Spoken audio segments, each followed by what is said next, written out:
Germán, parece que las emociones provocadas por la confrontación social y política suben de tono con rapidez.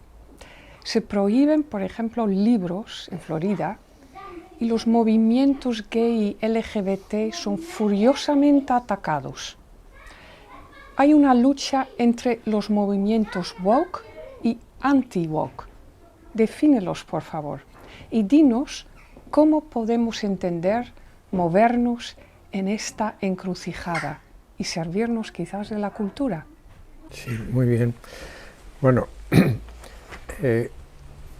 no es un secreto para nadie que vivimos en un momento sociocultural en el que estamos recibiendo, somos bombardeados con una cantidad impresionante de noticias, de opiniones, en fin, es un bombardeo continuo. Sí. Que tiene un elemento en común siempre, que es la improvisación, es decir, improvisan opiniones, improvisan incluso los eventos, no sé, se presentan como algo improvisado, ¿no? Y todo basado en las emociones, ¿no? En vez claro. de en razonamientos. Y esto resulta que dentro de la esfera digital en la que nosotros vivimos, pues se magnifica porque sí. Se reproduce continuamente, ¿no?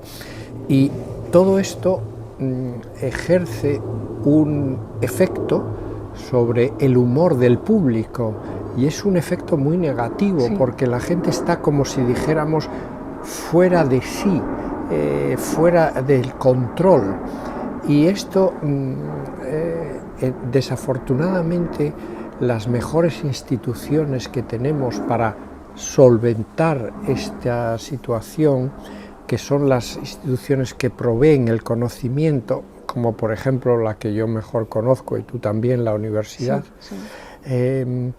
Las universidades también han devenido instituciones que proveen información, sí. Y no formación para aprender a formarte, a comprender, a entender, etcétera, ¿no? Sí. Ese es el gran problema de nuestras universidades, ¿no? La pobreza de ese elemento importantísimo que es el aprender a comprender bien la sociedad, ¿no? Eso en la universidad se da escasamente y no en términos generales, sino por una serie de profesores. Yo tuve uno en Salamanca que he mencionado muchas veces, Marcelino Legido, profesor de filosofía, que era extraordinario. A mí me enseñó a pensar. Exacto. A mí ya muchos de mis compañeros igual, ¿no?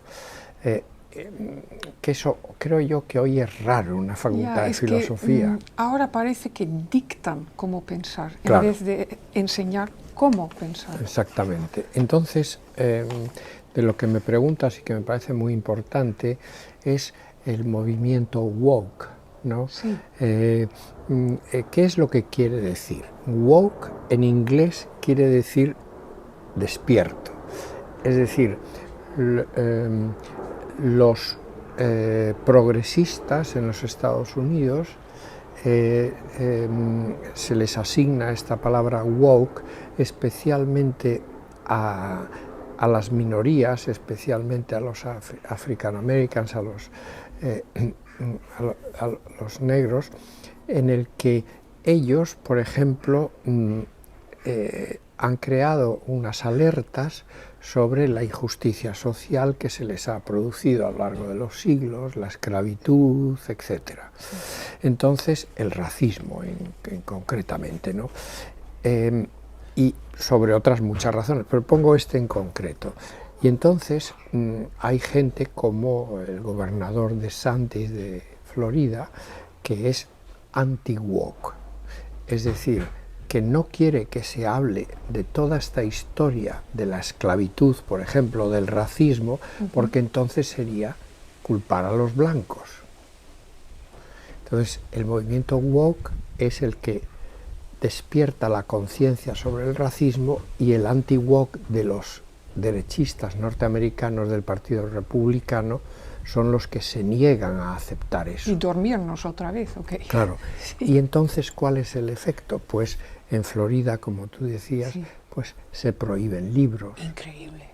Incluso han llegado en algunos estados a prohibir la Biblia. Es decir, porque los consideran woke, porque despiertan a la gente sobre una problemática que podríamos llamar progresista, y los republicanos no quieren eso.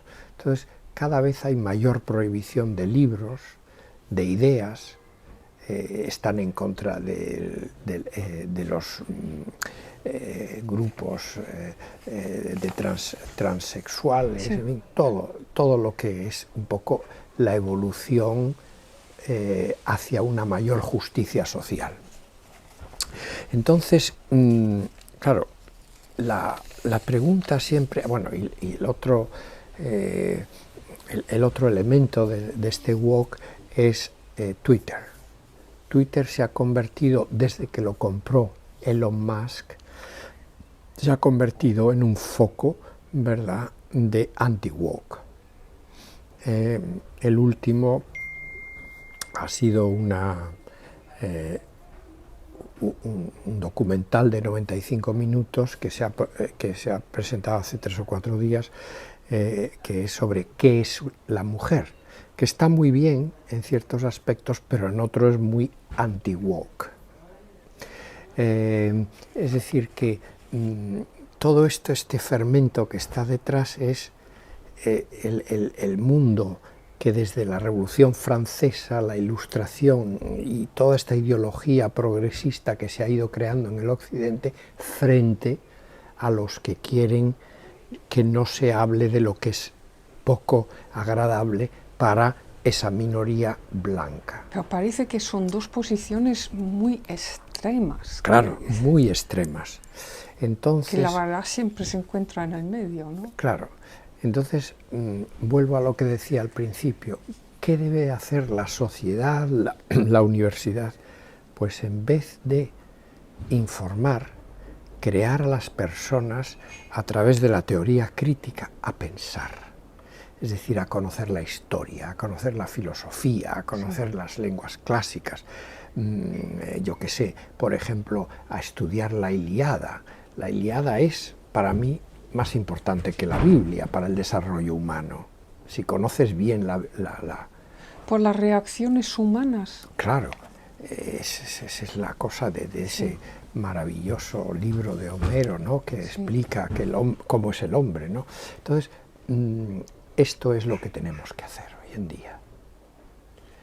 El educar para pensar y poder así contrarrestar esa ola, ¿verdad?, de improvisación.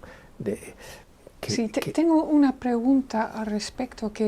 ¿Tú crees, esto se origina en Estados Unidos, tú crees que ya está llegando a Europa? No, ya ha llegado a Europa, llega, ¿no? Y a España, desde luego. Y por ejemplo, la prohibición de los libros de Roald Dahl en su lengua original, etcétera, sí. Es el mismo fenómeno, ¿verdad? Claro, sí, es exactamente el mismo fenómeno. Sí. O sea que... Bueno, muy interesante y muchas gracias, Germán.